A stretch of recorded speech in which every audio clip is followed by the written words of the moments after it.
Welcome to another episode of the Empowered Half Hour. And I'm so excited to bring you today's guest. She is one of my keynote speaking buddies. So let me take a quick minute to introduce you to Barb Betts, keynote speaker and author of The Relationship Advantage. Welcome to the show. Thank you for having me, Becca. I'm so happy to be here. Finally. Yeah, I know. I was like, finally, we might have had a couple of reschedules. We did. Well, I wanted you on the show so much because I've gotten an opportunity to get to know you, know your work, and how impactful it is. And both of us having sales backgrounds in different industries, I couldn't agree more that the relationship is where everything starts. And I don't know that everyone has that point of view. So I wanted to get you on to talk about it. You just released, or soon to be releasing on May 12th, The Relationship Advantage. How's the book launch gone for you so far? It's a labor of love. They always say that it's not about the best writing author, it's the best selling author. And so it's been a journey, but I'm loving every second of it because I'm proud of the piece. I'm proud of the work. And I just can't wait to get it into everyone's hands so that they can read it and enjoy it and ultimately change their lives and businesses. Yeah, that's awesome. Well, I want to hear more about the book, but I love letting the listeners learn a little bit about the guest and why they're passionate about doing the thing that they're doing.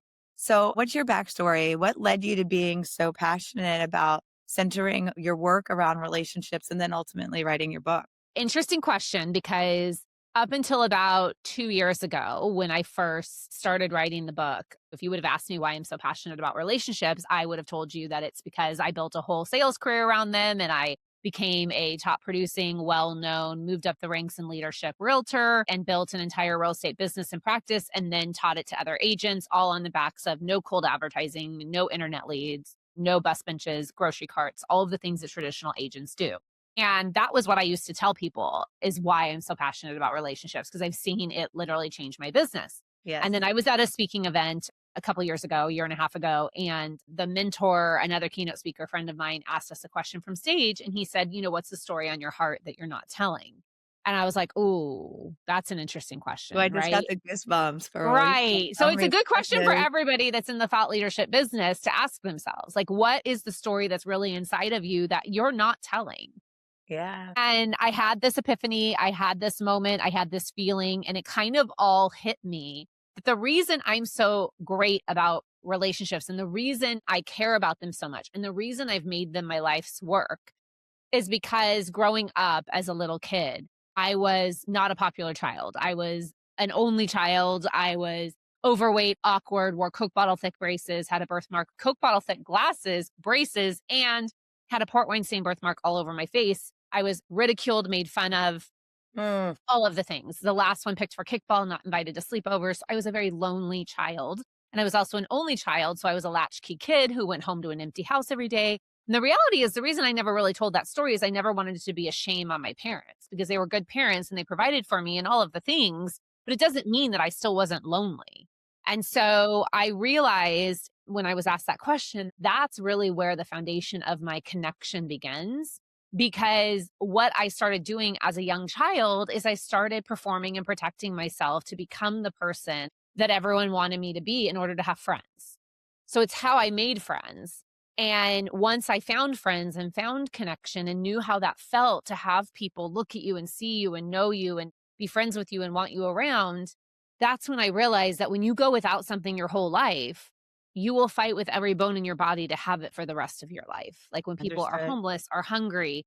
And so I think that's why I'm so Like connected to mesmerized it. and I've made it my life's work to make sure that human connection is always part of who I am and how I move through life. Wow, that's deep. I had the goosebumps as you were talking, but I understand too. I mean, to a certain degree, I can relate to that different story. But I mean, listen, I might have strawberry blonde hair now via highlights, but I had orange carrot top hair and it was curly. And my mom, she brushed it out because it was the 80s. Okay. And Right. so, because I have curly hair, I had this big, fluffy orange thing on my helmet of hair that I went around with.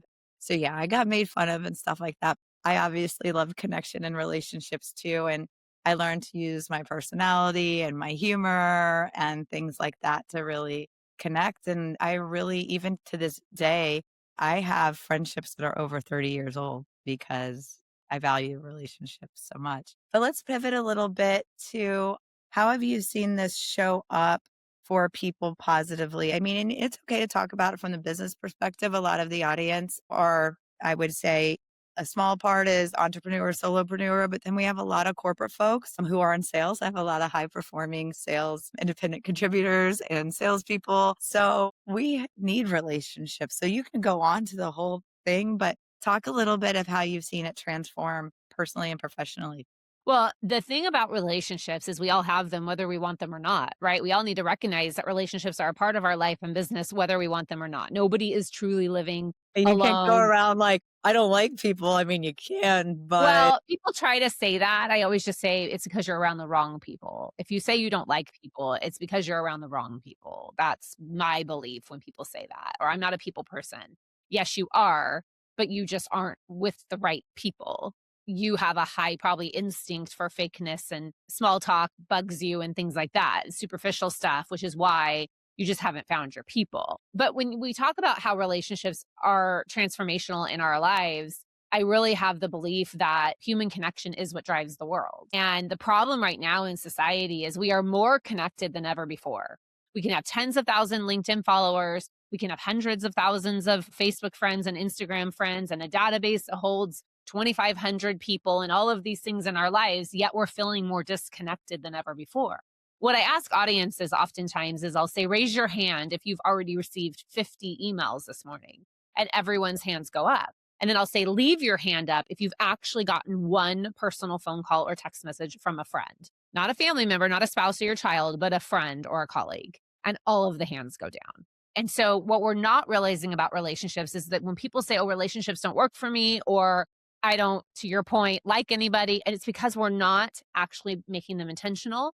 We're not actually showing up for them, and we're not understanding what it really takes to have a real relationship. And that's kind of what I expose in the book is what are the pieces and keys that you actually have to have in order to have a relationship. So if you don't have the relationships you want in your life, personally or professionally, then you have to look at these three key factors and figure out which one's missing, as a good podcast host would ask. So I call it the VVR factor, and there's a whole chapter on it in the book. And it's three things that I believe that I've seen through every relationship that I have that you have to have in order to have an authentic, real relationship. And the first is visibility. You have to actually be present. You have to actually show up. So when we talk about how relationships aren't working for you, well, are you showing up? Are you present? Are you making an effort? And when you are visible, are you actually really there? Or are you distracted on your phone? We all know what that looks like. The second piece is vulnerability. Now, bear with me for a moment. I am not talking about vulnerability in the idea of throwing up your entire life on somebody. Vulnerability is, in my opinion, too, when we say that, be vulnerable, people are like legit just going straight to wanting to trauma dump on people. That is Right. not what we mean. So I was No. just like, yes, girl, I hear you. Yes. And can you please tell me more? Yes. So, what I say in the book is there's different levels of vulnerability, and your different levels of vulnerability are all going to be based on the level of relationship that you have with somebody. So, when I say don't overshare and don't trauma dump, you're not going to tell everyone your deepest, darkest secrets. Those are going to be reserved for the people that you have the deepest level relationship with. But if we are not vulnerable in a human way to the capacity where someone else can see us as a normal human, we're never going to build a relationship. So I talk about this a lot in leadership. Like I know you have a lot of leaders that listen to you here.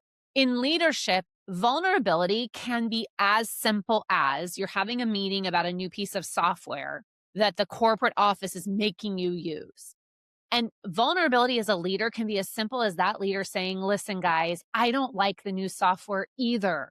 I wish we didn't have to use it, but it's what we've been given and we're going to make the best of it. Right there, you're peeling back this era of perfection and that you have it all together. And you're like, no, I don't like this either. It can be as simple as showing up to a meeting and being like, guys, I need a moment. Or if I'm a little off today, my 3-year-old was screaming at me the entire way to daycare or preschool, right? Showing that you have humanity in you is a level of vulnerability. And then obviously it goes all the way down the spectrum to telling your best friends or your spouses or your partners the deepest, darkest parts of you and thoughts of you. But if you don't have a piece of vulnerability in a relationship, you can't have a relationship. It just isn't going to work. And then the third piece is relatability. And this is the other one that people miss. If you don't have something in common with another human, you can't have a relationship. And so when people tell me networking doesn't work for them and I go to the room and I don't really get to know it, well, are you finding points of commonality with another human? You and I met through a mutual group that we were both engaged in. We had that piece in common right away. We have to build on that relatability. It can be as simple as walking up to somebody and being like, oh my gosh, I love your pink jacket. I love pink too. It can be as simple as telling someone that you saw their dog on social media and you love their dog so much because you have dogs. You enjoy the same thing. You enjoy the same sports. You enjoy the same restaurants and dining out. You have a passion for traveling. There's so many ways we can create You're connection. dropping so many connection nugs right now. Are you Yeah. guys listening? Yeah, but if you don't have relatability with another human, that's why you don't have a relationship. If you don't have something in common, you're not going to have a relationship. And the last piece I would say to this is don't force it. As much as this formula works for how you can have better relationships, also don't force it. If you don't want to be vulnerable with someone and you don't have anything in common and you don't want to show up, guess what? You're not meant to have a relationship, and that is okay. We got to stop forcing these relationships to happen because that's why you have a bunch of superficial relationships. And there's so many humans in the world and universe. Like, just go about your business. It's okay. I mean, you and I, the group that we met in, I've met hundreds and hundreds and hundreds of other members. I only have relationships with certain ones. That's Yeah, okay. it's okay. It's okay. I love that. And I think too that that mutual connection and relatability, it also helps you with your confidence, which I know too is another big topic that you like to talk about, which we can open that up too if you want to. Just in the example of you and I meeting, we're in a mutual group, and then we end up at the same table and we're like both professional keynote speakers, not just keynoting because we can. No, we are working our skill set to be professional keynote speakers and deliver on big stages and stuff. And so it was kind of that extra like, okay, I see you. Let's stay in contact. But you surround yourself with three, four, five other professional keynote speakers. And then no, you're no longer on an island. You realize that you have areas that you can contribute to them. They have areas they can contribute to you. And so for me, what I've learned in these relationships that I've built in areas that I'm trying to specialize in and stuff like that, just to continue to use that example, it's helped me build my confidence. Yes. So the book is broken down into 3 sections. The first section is a relationship with yourself, which I believe is the most important relationship we have. And until we figure out how to figure out who we authentically are and love that person, you'll never have the courage to fully show up as that person in the world. Damn. And it's such an important pivotal piece about relationships. One of the reasons relationships don't work is you're not being real. You're not being authentic. You're showing up as the person you think you're supposed to be, which is why your relationships are superficial. And it's why your relationships don't feel good. And I went through that. I often tell audiences that the person you're seeing stand on stage today is not the same person she was 5 years ago. And 5 years ago, I had a pivotal change in my life. And I realized that even though I had good relationships and I had a lot of friends and a lot of connections, they weren't deep enough because I wasn't showing up as me. I was people pleasing, I was performing, I was protecting myself. And I thought just having a bunch of friends made me feel good. And what I realized is I'm not showing up in the right way to build the right relationships with the right people. And if these people love a version of me that is not real and authentic, then that's not a real relationship. And so building this confidence within yourself, I talk in the book about how we have to build the confidence from the inside, how we're living life on these borrowed titles, this piece of borrowed confidence, right? Titles, applause, top producer, followers, insert whatever version of vanity you want to insert. And it's okay. We're all guilty of doing it.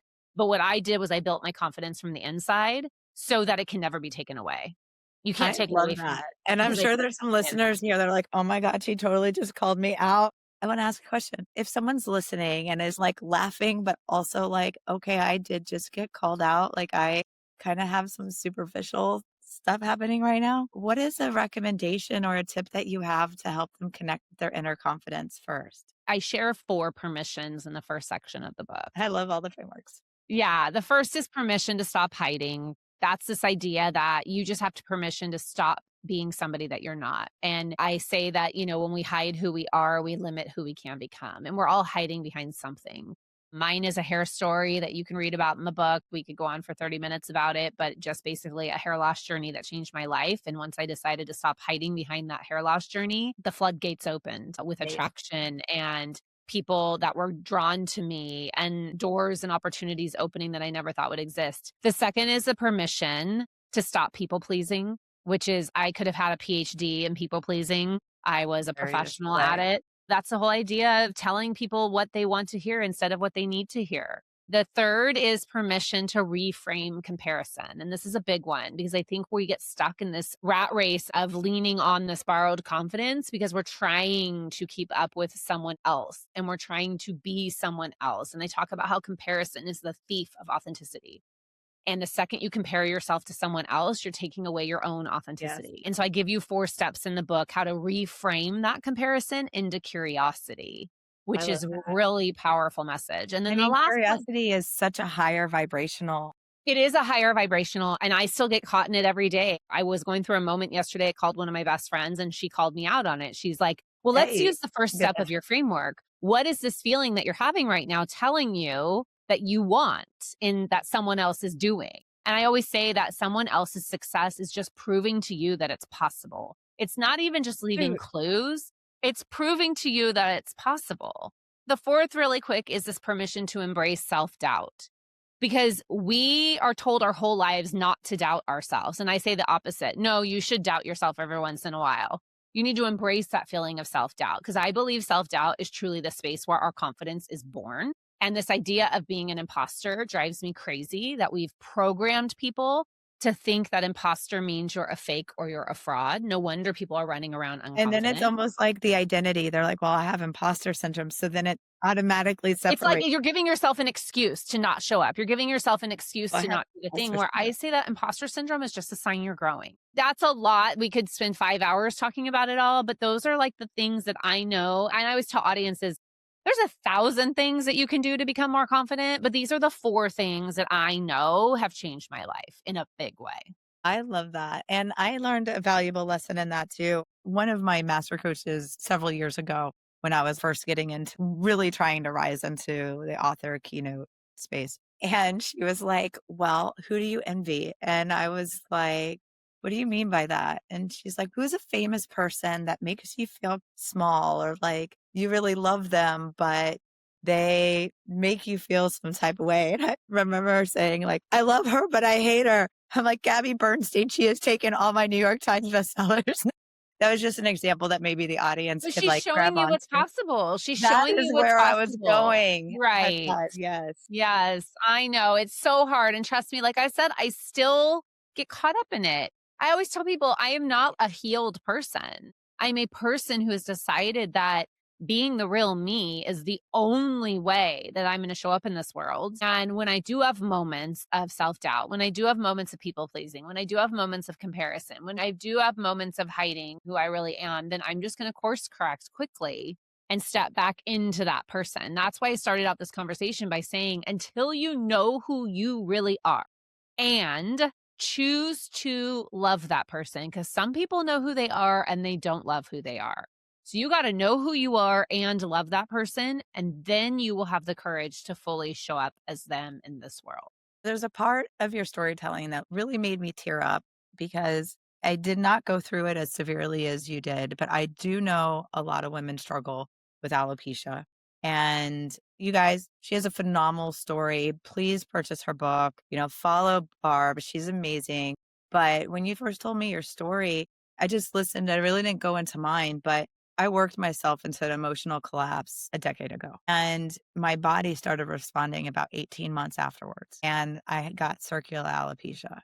Just as a woman, when you start seeing your hair spiraling in clumps down to the floor, it's a whole nother thing you have to rise above. And so to see not only what you've overcome, but to be out there helping people reconnect with who they are, their confidence, using that confidence to build relationships is just so amazing. And so I just wanted to compliment you as a human being. Thank you. Yeah, it's been a journey. I remember those moments when I brushed my hair and saw those alopecia spots, and then mine was combined with a bunch of other medical issues and genetic issues, all the reasons I lost my hair. But yeah, having that moment in your early 40s is not something that most women have on their bingo card. And then they're not being a good solution for women. And so, yeah, going through that journey, making the decision to be honest and authentic about it and stop hiding behind it was the single best decision I've made in my life. I got the goosebumps. Way to go. Where I want to go next. What is in your book that we haven't talked about yet that might send a listener on their way towards either building a healthier relationship or maybe chasing a passion, but I know you've got lots of nuggets in there.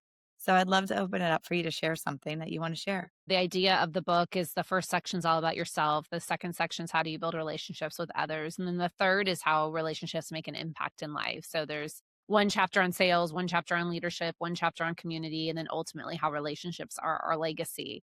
But I would say the theme I want to leave specifically anyone who needs relationships to propel their business or revenue or growth or leadership is the idea that you need to build the relationships before you need them. And the reason that we know relationships are the foundation of business, we know that all our opportunities in life are tied to relationships. The problem is waiting until we need something to focus on the relationship or realizing we need something and we know someone that can help us, but we don't want to reach out because we haven't talked to them in 5 years. Things like that. And so, how do you build the relationship before you need them? And also understanding that you're human and these relationships drift away, and so, how do you do things intentionally with a little bit of system and strategy behind it to ensure that the most important people in your life are hearing from you the most often? And so, the book gives frameworks on this and a whole operating system on this about how do you do this intentionally. And so, I think I would want to leave people with understanding that it's not that relationships aren't working for you or you don't have good relationships, it's that you're not being intentional about them. And if you would be more intentional about them, then you would have the relationship built before you actually need something, whether it be a referral, whether it be an introduction, whether it be you need medical help. Then there's a myriad of different reasons we call on our relationships. And so it's kind of like the idea of you have everybody you need right in front of you. You're just not being intentional. That is so good. Man, I have like 3 questions I wanna ask, and I'm like, it might open up a lot more time. So let me ask you this, since it is the empowered half hour, let's start going into the empowerment zone. You've shared a lot of how relationships can empower people, but I always like getting super specific. How would you want to share how relationships empower a person, maybe in a couple sentences or something, like more in a statement form? Let's give some goods to the listeners. I would remind everybody when we talk about how relationships empower us is the understanding that every opportunity you've ever had in life has been tied to a relationship. So if you just think for a moment at the last 5 opportunities you had, new job, gotten to a doctor that's booked out for 6 months, but you got an appointment in 2 weeks, a table at a restaurant that is booked out for months. All of these things are tied to a relationship that you either built or one that you leveraged, meaning you have a relationship with someone who has a relationship with someone else.